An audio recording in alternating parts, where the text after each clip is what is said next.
The 6th of January 1945. South China Sea. 0652 hours. The USS Walk cut through iron-grey water beneath a sky the colour of ash. Steam rose from the destroyer's galley, carrying the smell of coffee and bacon into the cold morning air.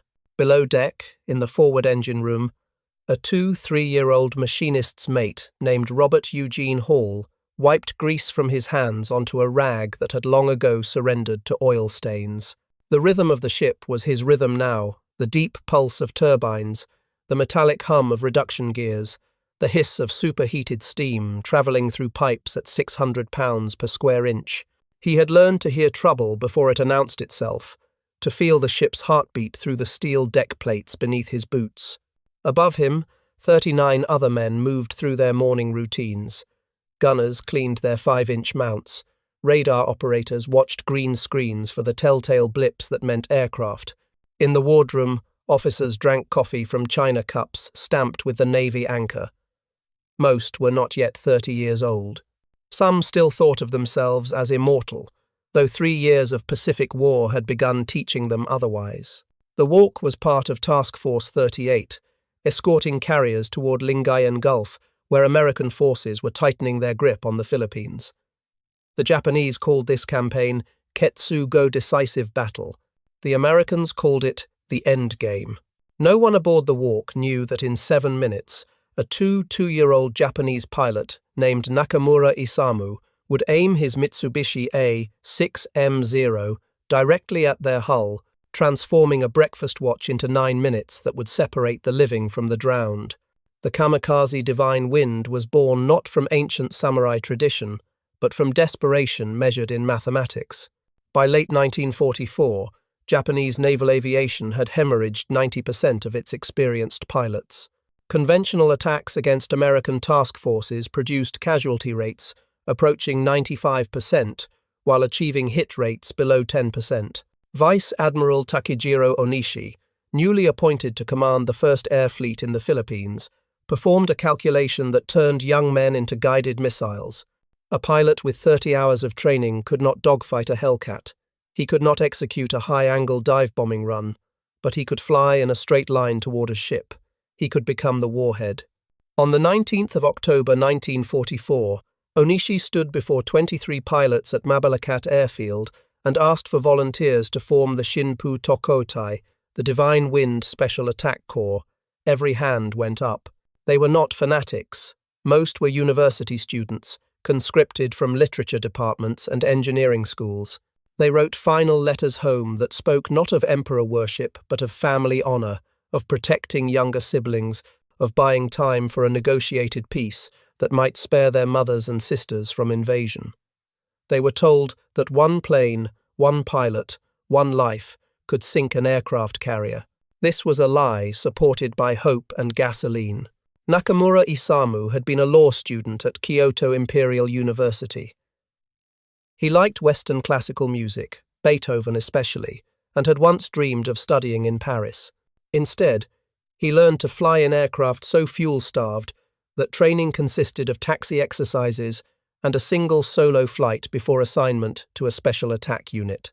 He was given a headband inscribed with the rising sun, a cup of sake, and a mission briefing that identified American carriers operating off Lingayen. He would not find carriers. He would find the Walk. At 0658 hours, the ship's air search radar detected bogies at 15 miles, bearing 270 degrees. General quarters sounded a klaxon that turned breakfast into memory. Men ran. Hatches clanged shut.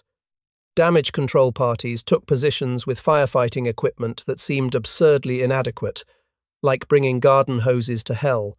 Robert Hall was already at his station in the forward engine room, 4 decks below the waterline, surrounded by machinery that roared at 110 decibels.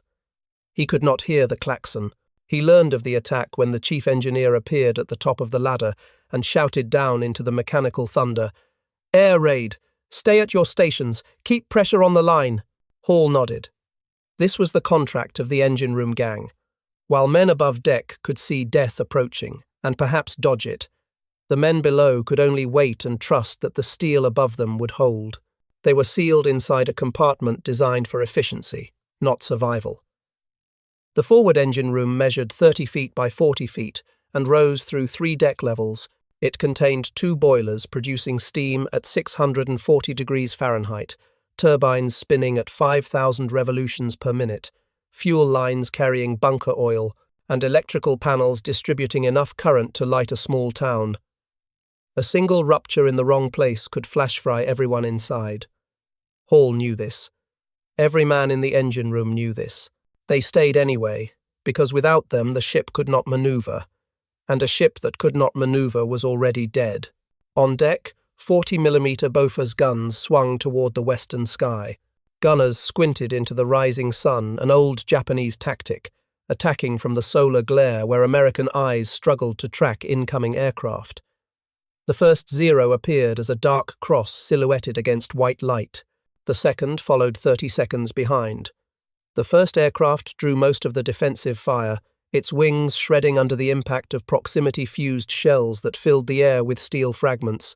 It veered off trailing smoke and struck the water 200 yards from the port beam, sending up a geyser that soaked the men manning the forward gun mounts. Nakamura's Zero came in low and fast, skimming 15 feet above the wavetops where radar could not distinguish aircraft from sea return clutter. He had dropped his external fuel tank to reduce weight and drag. His engine screamed at maximum power.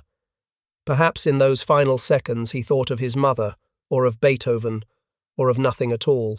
The human mind simplifies itself in the proximity of death, reducing complex consciousness to a single point of focus. For Nakamura, that point was the grey hull of the Walk, growing larger in his windscreen until it was everything. He struck the destroyer at 0659 hours on the port side, just aft of the forward stack, at an angle 20 degrees off perpendicular. The Zero's 250-kilogram bomb detonated on impact. The blast ripped a hole 12 feet across in the Walk's hull, breaching 3 compartments and killing 11 men instantly vaporized by overpressure or shredded by steel fragments traveling faster than sound. The explosion hurled the aircraft's engine through 2 bulkheads before it lodged in the aft crew berthing space. Burning aviation fuel sprayed across the main deck, igniting everything it touched. Within 30 seconds, fires burned from frame 70 to frame 95, consuming paint, wood, rubber, and flesh with equal appetite. Below, in the forward engine room, Robert Hall was thrown against a bulkhead by the concussion. The lights went out. Emergency battle lanterns clicked on, casting red shadows across machinery that had begun making sounds it was not designed to make. Steam shrieked from a fractured pipe. Somewhere in the darkness, a man screamed. The ship listed 5 degrees to port, and Hall felt the deck tilt beneath his feet, a subtle wrongness that told him the sea was coming in.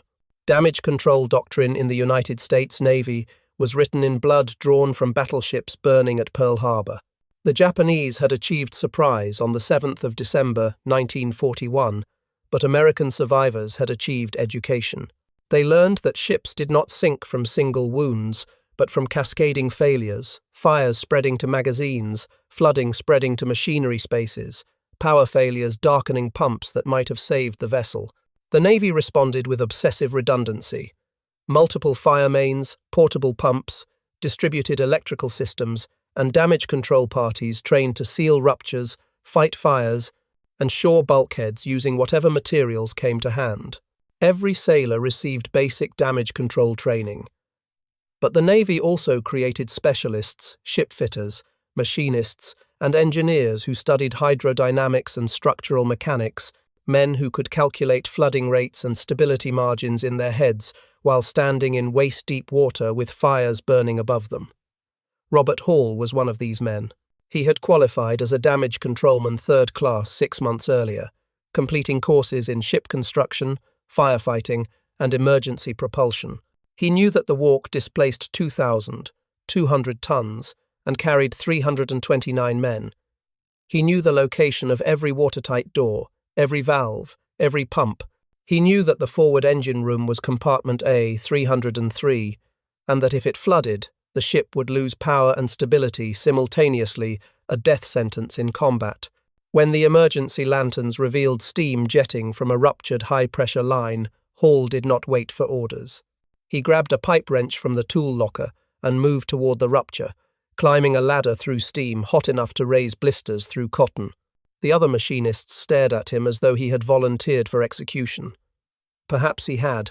The ruptured pipe was part of the main steam line feeding the turbines 640 degrees Fahrenheit at 600 pounds per square inch. Getting close enough to shut the isolation valve meant entering a cloud of steam that could cook meat on contact. Hall wrapped a wet rag around his face and pulled his dungaree jacket over his head. It was not protection. It was a gesture toward protection. A psychological armor made of cloth and hope. He climbed into the steam cloud. The world became white heat and pain. He could not see. He could not breathe without burning his throat.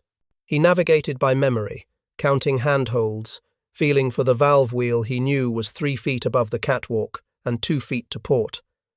His hands found metal. He gripped the wheel and pulled. It did not move, frozen from heat expansion or mineral build-up or simple mechanical cruelty. He set the pipe wrench on the wheel and threw his full weight onto the handle. The wrench slipped. His hands slipped. He reset his grip, ignoring the burns rising on his palms, and pulled again. The wheel moved 1/8 of a turn. He pulled again, and again. The wheel rotated slowly, reluctantly, like a door opening into some other universe where steam did not roar and metal did not scream. After 14 turns, he counted the valve closed. The shrieking stopped. Hall climbed back down through dissipating steam to find the chief engineer staring at him with an expression somewhere between horror and respect. The skin on Hall's hands had begun to blister. He wrapped them in rags torn from his shirt and said, "What else needs fixing?" Above deck, the fires had spread to the ammunition handling room adjacent to the forward 5-inch gun mount. If flames reached the powder magazines, if the 54-pound charges stored there ignited, the explosion would break the ship in half. Fire parties attacked the blaze with hoses pulling water from the main fire pump, but the pump was failing, pressure dropping from 120 pounds per square inch to 80, then 60. Without pressure, the hoses became limp tubes, ejecting water in weak arcs that evaporated before reaching the flames. The drop in fire main pressure meant one of 3 things. The pump itself was failing, the power supply had been cut, or a rupture somewhere in the system was bleeding water faster than the pump could supply it. The damage control officer, Lieutenant Commander James Whitley, made a decision that would have seemed insane if it were not the only option. He ordered a portable gasoline-powered pump brought up from stores and connected directly to the fire main. Gasoline-powered pumps were normally forbidden near combat fires because gasoline vapor could ignite from a single spark, producing an explosion that would kill everyone nearby. But the alternative was watching the ship burn down to the waterline. 4 sailors manhandled the pump, a 200-pound assembly of engine and impeller, up 2 ladders, while flames roared 30 feet away. They dropped it on deck, connected intake hoses to the sea, connected discharge hoses to the fire main, primed the engine, and pulled the starter cord. It coughed, died. The sailor operating it pulled again. The engine caught, sputtered, and roared to life. Water pressure in the fire main jumped from 60 pounds to 140. The hoses stiffened. White jets of seawater lanced into the flames, driving them back, cooling bulkheads, buying time. In the forward engine room, Hall and 3 other machinists worked to isolate flooded compartments and restore electrical power. The Kamikaze's explosion had ruptured a fuel bunker, and seawater was mixing with bunker oil to create a black sludge that sloshed across the deck plates, making every step treacherous. Worse, the flooding was asymmetric, entering faster on the port side than starboard, which increased the list and threatened to capsize the ship if it exceeded 15 degrees. Hall traced the flooding to a rupture in the hull plating near frame 78, just below the waterline. Water was pouring through a hole approximately 8 inches in diameter, not catastrophic by itself, but large enough that within 20 minutes the forward compartments would be completely flooded. Standard procedure was to install a collision mat over the exterior of the hull, a heavy canvas sheet that water pressure would hold against the hole, reducing the flow. But collision mats were deployed from outside the ship, and the hull near frame 78 was fully exposed to the sea with no deck or catwalk from which to work. Going over the side meant swimming in open water during a battle, exposed to enemy aircraft and burning oil on the surface. It was suicide, wearing a life jacket. Hall volunteered before anyone asked. He explained his reasoning to the chief engineer. The hole was small enough that a single man with a pre-positioned mat could cover it in under 3 minutes, and 3 minutes in the water was survivable even with fire on the surface. The math was brutal but simple. Every minute they delayed, the ship sank lower in the water. At some point, perhaps 10 minutes, perhaps 15, the flooding would reach the electrical panels, and when seawater touched high-voltage systems, the resulting shorts would plunge the entire ship into darkness. In darkness, with no power for pumps, the Walk would die. The chief engineer looked at Hall's burned hands, wrapped in bloody rags, and asked if he could grip a rope. Hall said yes. It was not entirely a lie. They rigged a harness around Hall's chest and tied it to a manila rope secured to a deck cleat.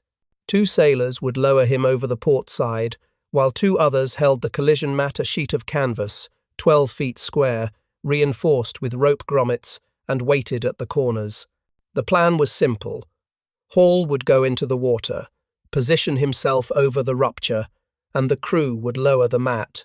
Water pressure would press it against the hull, and Hall would secure it using toggle bolts driven through the grommets into pre-drilled holes in the hull plating. Except there were no pre-drilled holes. The system assumed time and preparation that did not exist. Hall would have to drill the holes himself, underwater, using a hand-powered drill, essentially a brace and bit mechanism adapted for shipboard use. Drilling through steel hull plating underwater required approximately 90 seconds per hole. He needed 4 holes. That meant 6 minutes submerged, working with burned hands, while debris and burning oil drifted overhead. At 0704 hours, Hall went over the side. The South China Sea in January maintains a temperature near 79 degrees Fahrenheit, warm enough to delay hypothermia, but cold enough that after 10 minutes submerged, the body begins to lose fine motor control. Hall dropped into water turned black by oil, sewage, and debris from the explosion. The hull of the Walk rose above him like a cliff face made of steel.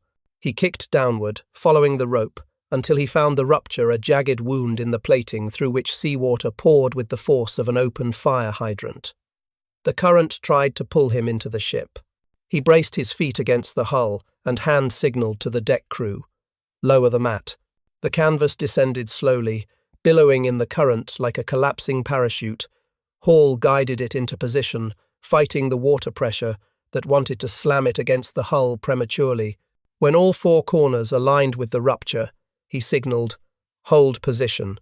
He pulled the hand drill from his belt, a T-shaped tool with a spiral bit designed to penetrate 1/4-inch steel, and pressed it against the hull 18 inches above the rupture.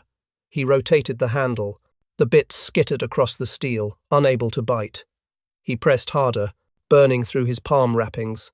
The bit caught. He rotated. Steel shavings spiraled into the black water. 30 seconds. 60. 90. The bit punched through. He threaded a toggle bolt through the grommet and the fresh hole, securing the upper left corner of the mat. 3 more to go. His lungs burned. He had been underwater for 2 minutes, operating on a breath drawn before submersion. He needed to surface. But surfacing meant the mat would drift out of position, and repositioning it would take another minute, and minutes were lives. He chose not to surface. The second hole took 2 minutes because his hands were slipping on the drill handle. Blood from his burns mixed with seawater, turning the water around him pink. The third hole took 90 seconds.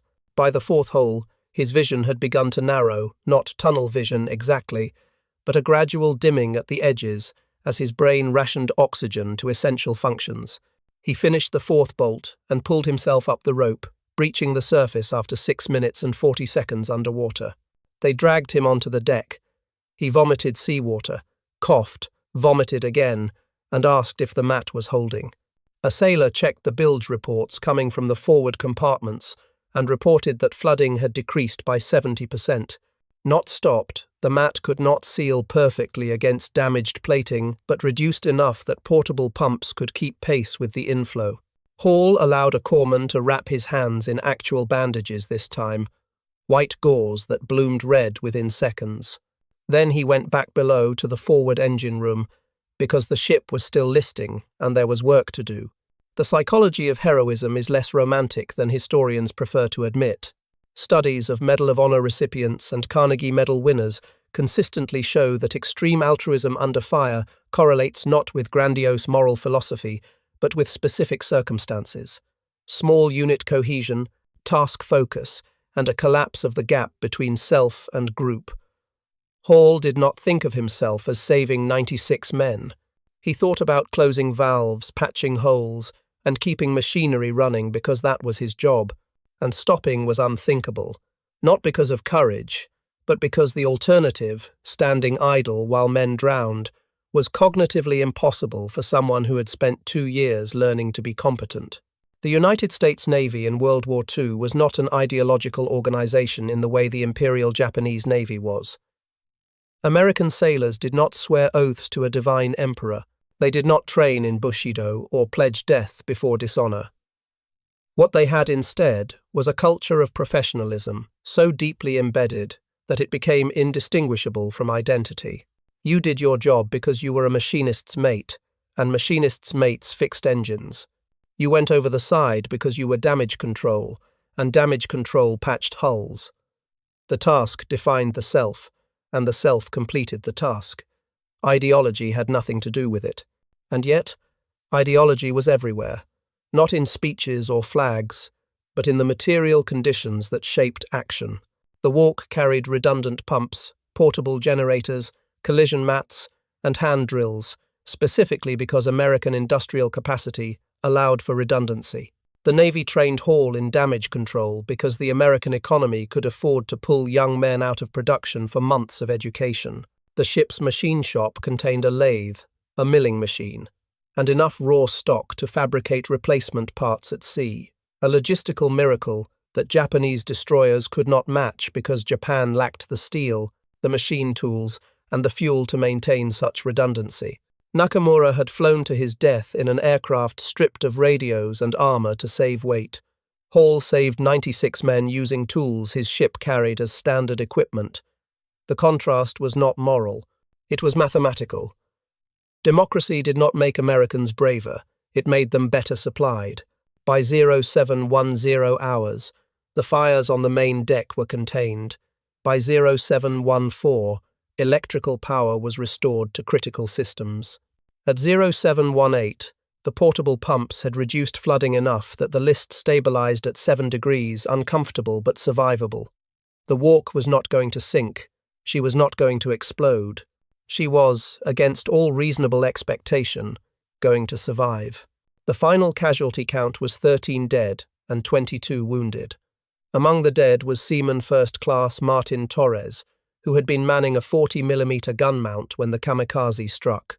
The explosion had thrown him against a bulkhead, with enough force to shatter his spine. He died without regaining consciousness, which the survivors agreed was a mercy. Also dead was Fireman Second Class Eugene Polk, who had been in the aft crew berthing space when the Zero's engine crashed through the bulkhead. They found him pinned beneath 800 pounds of radial engine, crushed but identifiable. The others 11 men were burned beyond recognition or blown apart by the initial explosion.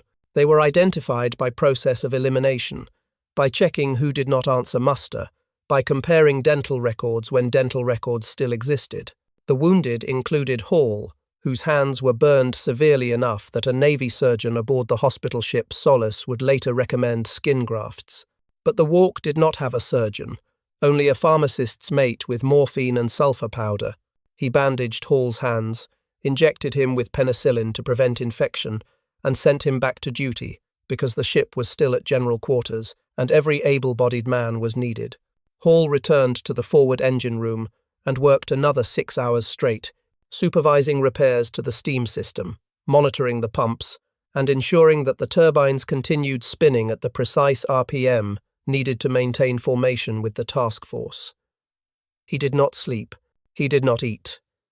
At 1,320 hours, the chief engineer ordered him to the wardroom for coffee and a sandwich.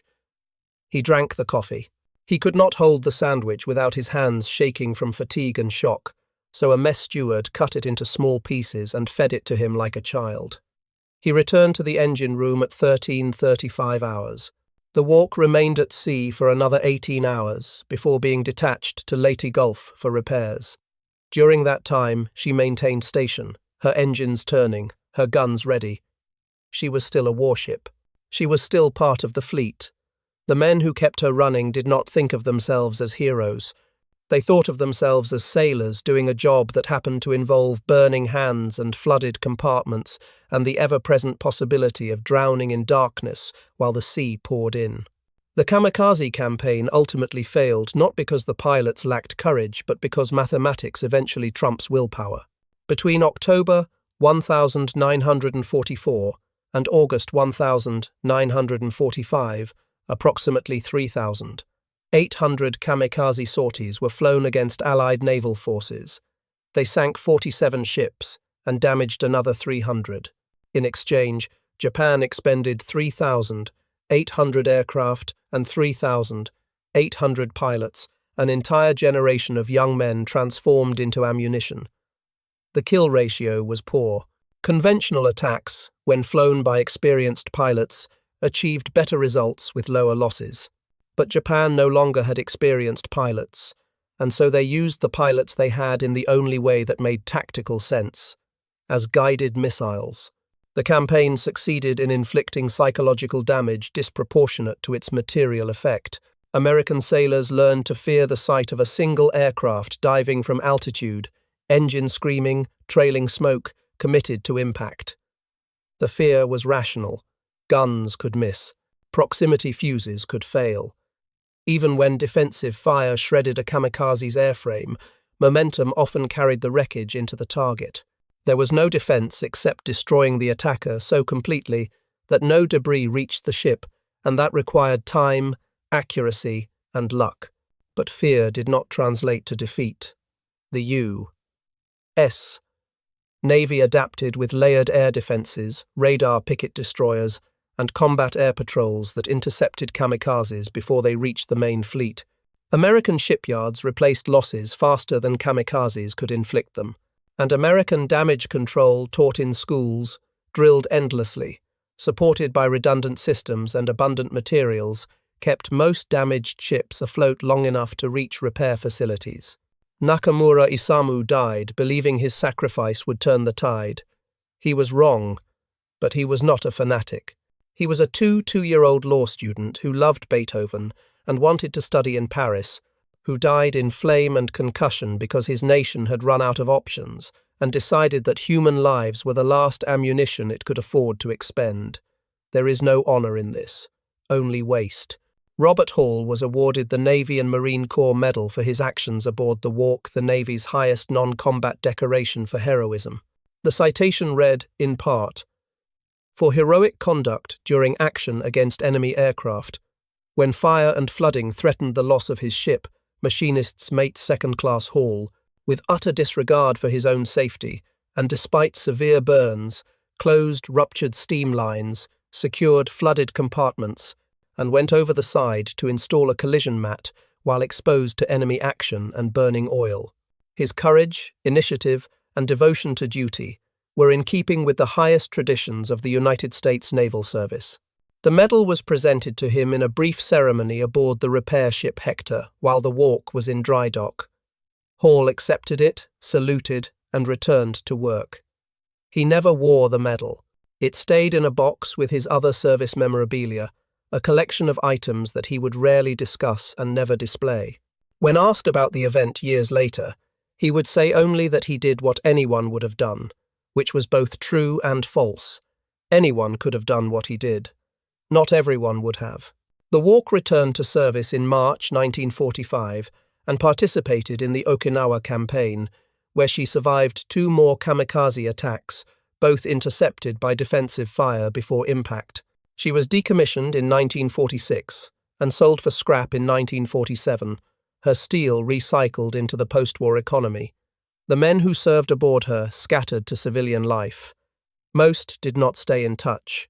War creates intimacy through shared danger, but that intimacy often does not survive the transition to peace. Hall returned to Ohio, married, worked for 38 years as a machinist at a General Motors plant, and died in 1991 at the age of 69.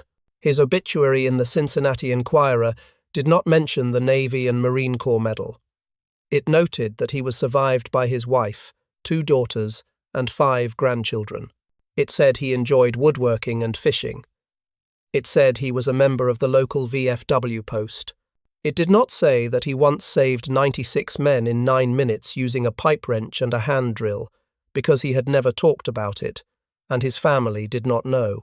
There is a kind of heroism that does not announce itself, that operates in darkness and heat and water, that uses wrenches instead of rifles, that calculates flooding rates and steam pressures while men scream and fires burn.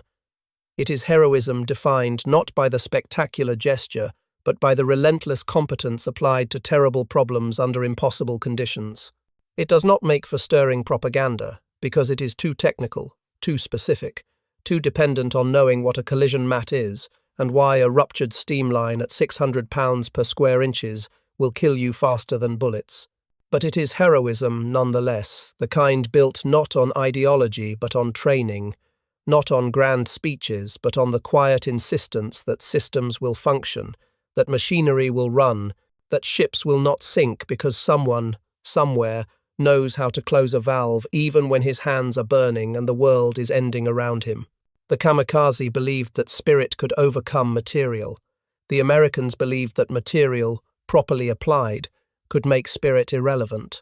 In the waters off Lingayen Gulf, in 9 minutes of fire and flooding, Robert Hall proved which philosophy kept men alive. He did it not with a speech or a flag, but with a wrench, a drill, and the absolute refusal to accept that drowning was inevitable just because water was coming in. The divine wind blew, the steel held, and 96 men went home because one man with burned hands understood that democracy is not an idea. It is a ship with redundant pumps and enough tools to fix what breaks, crewed by people trained well enough that when everything goes wrong, someone knows exactly what to do. That is the symbolism no propaganda can match. The pipe wrench in the hands of a competent man, turning against resistance, closing the valve, stopping the flood, buying time. 9 minutes. 96 lives. One truth that freedom survives not because it is righteous, but because it builds ships that refuse to sink.